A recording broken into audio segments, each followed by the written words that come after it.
امام حسن مجتبی رضی اللہ تعالی عنہ،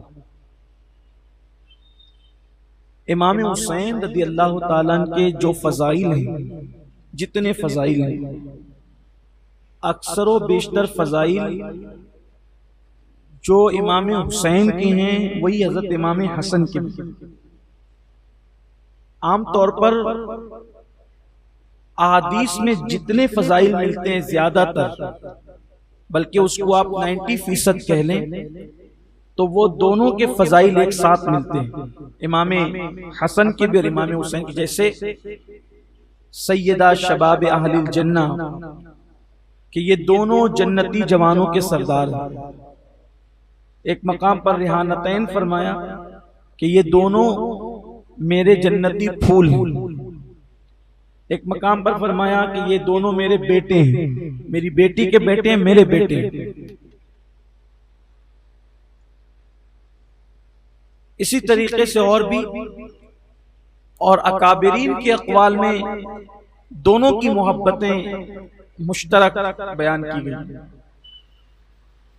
لیکن بعض مقامات ایسے ہیں کہ جہاں پر امام حسن اور امام حسین کو الگ کر کے دونوں کی انفرادیت بیان ہوتی ہے۔ جیسے اللہ کے رسول صلی اللہ علیہ وآلہ وسلم کی بارگاہ میں سیدہ کائنات، مخدومہ کائنات، ملکہ فردوس بری سیدہ فاطمۃ الزہرا سلام اللہ علیہا پہنچی حضور علیہ السلام کے وصال سے قبل، چند گھڑیاں قبل یا چند دن قبل، تو عرض کیا کہ یا رسول اللہ صلی اللہ علیہ وآلہ وسلم، آپ ان دونوں کو کچھ عطا فرما دیں، ان دونوں کو کچھ آپ عنایت فرما دے۔ تو حضور اکرم صلی اللہ علیہ وآلہ وسلم نے فرمایا کہ میں نے اپنے حلم، یعنی اپنے صبر اور اپنی سخاوت کا حصہ حسن کو عطا کیا، اور اپنی شجاعت کا حصہ میں نے حسین کو عطا کیا۔ تو یہ انفرادیت ہو گئی۔ یعنی اب اگر سخاوت مصطفیٰ جان رحمت دیکھنا ہے تو وہ امام حسن کے اندر خاص ہے، حالانکہ اس کا اثر امام حسین کے پاس بھی ہے، لیکن خصوصیت اس لیے کہ بہت ساری چیزیں ہوتی ہیں کہ جو سب کے پاس ہوتی ہے، لیکن کوئی خصوصیت ہوتی ہے۔ مثال کے طور پر حضور اکرم صلی اللہ علیہ وآلہ وسلم کے کا ہر صحابی جنتی ہے، آقا کریم صلی اللہ علیہ وسلم کے ہر صحابی جنتی ہے، لیکن ہم خصوصیت کے ساتھ کیا کہتے ہیں؟ عشرہ مبشرہ، وہ 10 صحابی جن کو حضور علیہ السلام نے جنت کی بشارت دی۔ پھر اس کے بعد حضور اکرم صلی اللہ علیہ وآلہ وسلم کے کا ہر صحابی صدیق ہیں، حضور علیہ السلام کا ہر صحابی صدیق ہیں، لیکن جب خاص بات آتی صدیقیت کبریٰ کی تو پھر ہم سیدھا صدیق اکبر کا نام لیتے ہیں۔ اسی طرح حضور علیہ السلام کا ہر صحابی بہادر ہے، مگر جب خاص بات آتی ہے بہادری کی تو مولا کائنات کا نام آتا ہے، اور جنہوں نے رسول اللہ پہ اپنا تن من دھن قربان کیا ان سے زیادہ بہادر کون ہوگا؟ حضور کا ہر صحابی بہادر ہے، لیکن تو یہ خصوصیات ہوتی ہے۔ حضور علیہ السلام کا ہر صحابی عاشق رسول ہے، لیکن جب عشق کی بات آتی ہے تو پھر سیدنا بلال حبشی کا نام بھی لیا جاتا ہے۔ تو حضور اکرم صلی اللہ علیہ وآلہ وسلم نے فرمایا میں نے اپنا حلم، فرماتے اپنا صبر اور اپنی سخاوت، 2 چیزیں میں نے حسن کو دے دی، اور اپنی شجاعت میں نے حسین کو دے دی۔ اب اس رنگ میں آپ دیکھیں کہ خصوصیت حضور علیہ السلام کی شجاعت، دیکھیں کائنات میں سب سے زیادہ شجاع، سب سے زیادہ بہادر اگر کوئی ہے تو وہ مصطفیٰ جان رحمت صلی اللہ علیہ وآلہ وسلم ہے۔ یعنی حضور اکرم صلی اللہ علیہ وآلہ وسلم کی شجاعت دیکھنی ہے تو پھر میدان حنین میں آ جاؤ، کہ جب میدان حنین میں سب کے قدم اکھڑ گئے تو اللہ کے حبیب صلی اللہ علیہ وآلہ وسلم اپنے کھچر پر بیٹھ کر ہاتھ میں تلوار لیے آگے بڑھتے جا رہے تھے اور کہتے جاتے تھے کہ انا ابن عبد المطلب، کہ میں عبد المطلب کا بیٹا ہوں، اور انا نبی لا کذب، اور میں نبی ہوں اور میں جھوٹا نہیں ہوں۔ تو حضور علیہ السلام یہ کہتے جاتے تھے اور آگے بڑھتے جاتے تھے اللہ کے رسول صلی اللہ علیہ وآلہ وسلم۔ اور حضور علیہ السلام کی شجاعت یہ تھی کہ قدم اکھڑنے والوں کی تو اکھڑ گئے تھے، لیکن اللہ کے حبیب صلی اللہ علیہ وآلہ وسلم برابر آگے بڑھتے جا رہے تھے۔ صحابہ فرماتے کہ حضور علیہ السلام نے کسی جنگ میں جو ہے ہم سے حضور پیچھے نہ رہے، بلکہ حضور علیہ السلام آگے رہتے تھے۔ اور اس جنگ میں تو خاص طور پر حضور علیہ السلام اپنے کھچر کا بھی ذکر اور کچھ لوگوں نے کرنے سے انکار کیا ہے کہ کھچر کی وجہ حضور علیہ السلام دلدل پر تھے، اور دلدل چلنے کے اعتبار سے سب سے سست رفتار ہوتا ہے، سست رفتاری اس میں ہوتی ہے، اور سست جنگ میں تو تیز رفتار چاہیے، تو سست رفتار پر کیوں بیٹھے تھے؟ اس لیے کہ تیز رفتار ہوگا تو بھاگنے میں آسانی ہوگی، لیکن چونکہ وہاں بھاگنے کا تو تصور ہی نہیں تھا، وہاں تو بھاگنے کا تصور ہی نہیں تھا، تو یہ ہمت اور یہ جرات اور یہ شجاعت حضور علیہ الصلوۃ والتسلیم کی تھی، اور سرکار نے فرمایا وہ میں نے حسین کو دی، کوئی آئے یا نہ آئے میں ہی لڑوں گا، کوئی آئے یا نہ آئے میں ہی لڑوں گا۔ اب اس کا حنین کا جلوہ دیکھنا ہے تو کربلا میں دیکھ لیں، یہ شجاعت خاص حضور کی شجاعت کا حصہ میرے آقا نے فرمایا میں نے حسین کو دیا، اور صبر اور سخاوت میں نے حسن کو دی، حلم صبر۔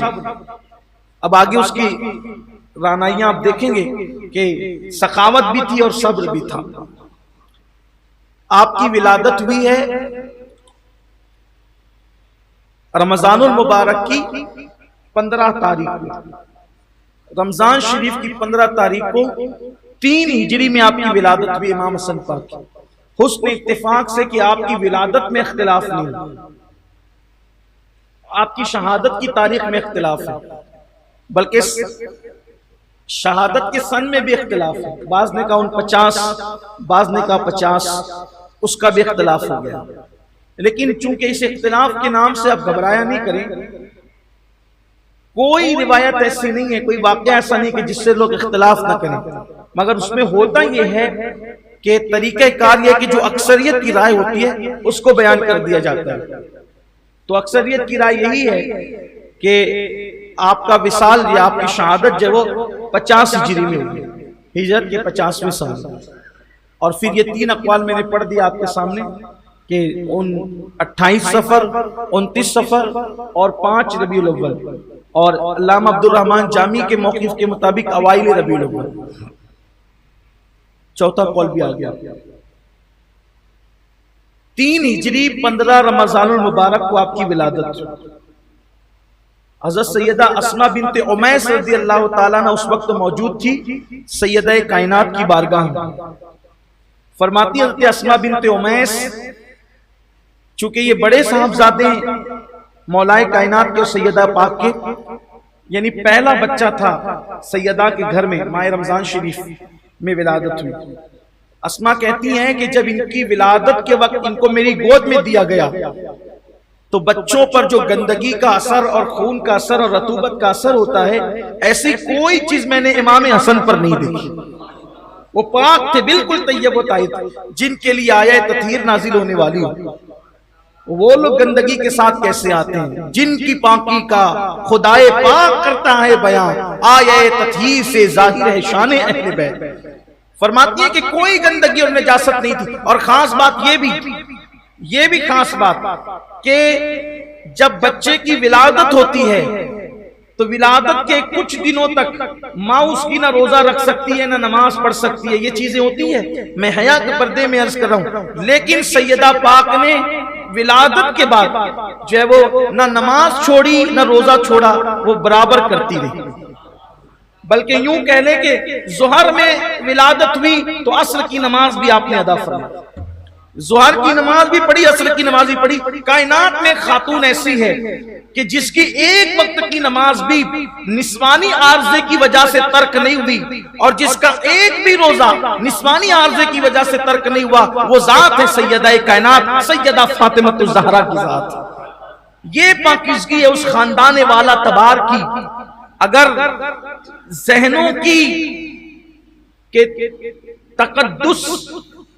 ذہنوں کے تقدس میں خلل کا خوف نہ ہوتا تو اس کو بہت واضح طور پہ بتایا جاتا، لیکن وضاحت میں ذہنوں کے تقدس کے کم ہونے کا خیال ہے، اور وہ خاندان والا تبار کی شان کا اندازہ انسان اشاروں میں لگا لے کہ اللہ تبارک و تعالیٰ نے ان کو مرتبے کیا عطا فرمائے ہیں کہ جب وہ پیدا ہوئے کہ دنیا کا کتنا بھی مقدس کہلانے والا انسان پیدا ہوا تو بہرحال وہ نجاست لے کر کے پیدا ہوا۔ یہ کیسا عظیم خاندان ہے میرے نبی کا کہ وہاں ولادت کے وقت بھی نجاست نظر نہیں آتی، جہاں ولادت میں بھی نجاست نہ ہو، آخر ان کی طہارت کا عالم کا اندازہ کون لگا سکتا ہے؟ ان کی طہارت کا اندازہ کون لگا سکتا ہے؟ حضرت اسماء بنت امیس فرماتی ہیں کہ وہ میرے پاس آئے تو نجاست سے پاک تھے. حضور اکرم صلی اللہ علیہ وآلہ وسلم نے ہمیں حکم دیا تھا کہ جب بچے کی ولادت ہو تو مجھے اطلاع کرنا، اور جب ولادت کی اطلاع دی گئی تو حضور علیہ السلام تشریف لائے اور کان میں حضور علیہ السلام نے خود اذان پڑھی. فرماتی ہیں کہ جب ان کو پیدائش کے بعد زرد رنگ کے کپڑے میں لپیٹا گیا تھا، اور سرکار نے ہمیں یہ کپڑا نکالو، میرے بچے کو زرد رنگ کے کپڑے میں نہیں لپیٹنا آج کے بعد، اور پھر آپ نے سفید رنگ کے کپڑے میں لپیٹنے کا حکم دیا. اور حضور علیہ السلام نے کان میں اذان پڑھی اور پھر دوسرے کان میں آپ نے تکبیر فرمائی، تکبیر پڑھی، اقامت فرمائی، اور اس کے بعد پھر جو ہے وہ منہ میں کھجور لے کر اس کو چبا کر اپنی زبان ان کے منہ میں دے دی، اس طرح سے گھٹی دی. یعنی وہی حضرت امام حسین کے باب میں جو ہم اور آپ سنتے ہیں. اور فرمایا کہ میں نے اپنے اس بیٹے کا نام حسن رکھا ہے، اس لیے کہ اس بارے میں آپ نے شاید کربلا سے متعلق جو عنوان تھا اس میں سنا ہوگا کہ اللہ نے حسن اور حسین ان دونوں نام کو چھپا کے رکھا تھا. حدیث میں چھپانے کے الفاظ آئے کہ چھپا کے رکھا تھا. یہ چھپانے کی لذت آپ محسوس کر سکتے ہیں. جس کے لیے پیار زیادہ ہوتا ہے اس کے لیے کچھ چیزیں چھپا کے رکھی جاتی ہیں کہ وہ آئے گا. جیسے مثال کے طور پر ملانے کے لیے سمجھانے کے لیے کریں، مثال کے طور پر گھر میں مٹھائی آئے اور خوف اس بات کا ہو کہ سارے بچے لوٹ کھا جائیں گے، تو جو موجود نہیں ہوتا اور اس کے لیے پیار ہوتا ہے دل میں، تو دو چار ٹکڑے سب سے چھپا کے رکھ دیے جاتے ہیں کہ وہ آئے گا تو اس کو یہ دیں گے. تو یہ چھپانے سے پتہ چلتا ہے کہ جو موجود ہیں ان سب میں زیادہ پیارا وہ ہے جو غیر موجود ہے. گھر میں پھل فروٹ آئے ہیں اور یہ کہ سب کھا جائیں گے تو ایک دو کھا کر کو چپکے سے چھپا کے رکھا جاتا ہے، تو پتہ چلتا ہے کہ جو موجود ہے ان سب سے زیادہ پیارا وہ ہے جو غیر موجود ہے. قربان جائے کائنات سج چکی تھی، کائنات بن چکی تھی، رانائیاں پورے شباب پر تھی، رانائیاں پورے جوبنوں پر تھی، انسان تو انسان تھے، نام آ گئے، بڑے بڑے نام آئے، خوبصورت خوبصورت نام آئے، حسین و جمیل نام آئے، لیکن اللہ نے ہر دور میں ان دونوں ناموں کو چھپا کے رکھا تھا، کیونکہ کوئی محبوب کا بھی محبوب ہے، وہ زیادہ محبوب ہے. جب وہ آئیں گے تو پھر ان کے لیے یہ نام ظاہر کیے جائیں گے.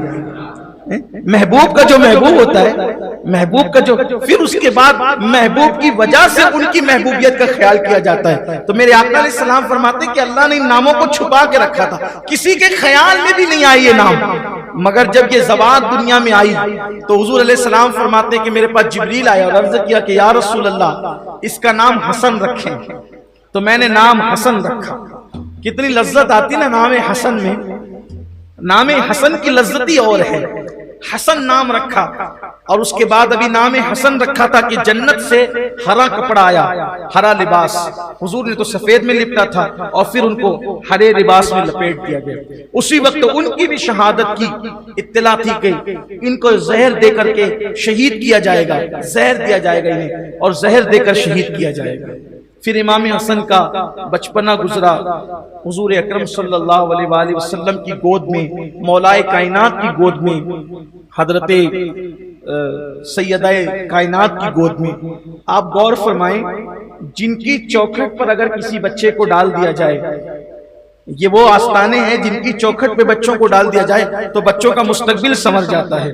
جن کی گود میں یہ پلے ہیں سیدہ کائنات کی گود، بلکہ اگر میں یہ کہوں کہ گود عفت کی گود، گود ولایت، خاتم ولایت کی گود، خاتم النبیین کی گود، یعنی کہ شیر بطول ہے، خون علی ہے، لعاب مصطفیٰ جان رحمت ہے. یہ کس طرح ان کے عروج اور ان کے اٹھان میں کن کن چیزوں کو قدرت نے شامل کیا ہے.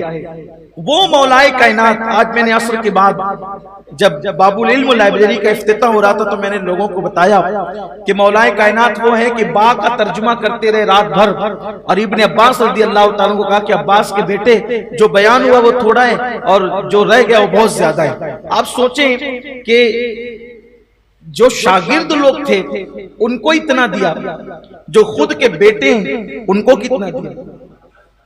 اور یہ جو آپ سنتے ہیں نا کہ مولائے کائنات کرم اللہ تعالی وجہہ الکریم حضور علیہ السلام کے وصال کے بعد سے لے کر اپنے دور خلافت تک مدینہ منورہ سے کہیں نہیں گئے. تھوڑی آپ کی توجہ چاہتا ہوں. اپنے دور خلافت تک یا یوں کہہ لیں کہ حضرت عثمان غنی کی شہادت تک سرکار علیہ السلام کے وصال سے لے کر حضرت سیدنا عثمان غنی رضی اللہ تعالیٰ کی شہادت تک یعنی کم و بیش وہ بنتے ہیں 20 سال سے زیادہ کا عرصہ. اتنا مولائے کائنات پھر کہیں نہیں گئے سوائے حج کے. آپ مدینہ منورہ کے باہر نہیں گئے تو کیوں نہیں گئے؟ وجہ کیا تھی؟ اس لیے کہ مولائے کائنات کے لیے پورا فوکس جو چیز تھی ان دونوں شہزادوں کی تربیت تھی. ان دونوں کو پڑھانا تھا, ان دونوں کو لکھانا تھا, ان دونوں کو عطا کرنا تھا, ان دونوں کو سنوارنا تھا. یہ تو سورے ہوئے پہلے سے تھے لیکن سونے پر سہاگا کرنا تھا. اس لیے کہ باب مدینۃ العلم جن لوگوں پر خصوصی توجہ دے کر اپنے گھر میں رکھ کر اپنی گود میں رکھ کر جن کی پرورش کریں, جن کی تربیت کریں, جن کو علمی نکات سکھائیں, آپ اندازہ کریں پھر ان کے علوم کا عالم کیا ہوگا, ان کی علمی صلاحیتوں کا عالم کیا ہوگا, ان کے کردار کا, ان کی زندگی کا عالم کیا ہوگا. خاتم ولایت یعنی جس کی نظر پیار, جس پر نظر پیار کی, ایک نظر پیار کی علی مرتضیٰ کی پڑ جائے وہ بندہ ولی ہو جاتا ہے. ایک نظر جو ولی بنا دیتی ہے تو 20 سال سے زائد مکمل توجہ دے کر جن کی تربیت کی ہوگی خدا نے ان کو کتنا بلند کیا ہوگا, ان لوگوں کے مرتبے کتنے عظیم ہوں گے, کیا علمی صلاحیت اور کیا نکھارا گیا ہوگا ان کو.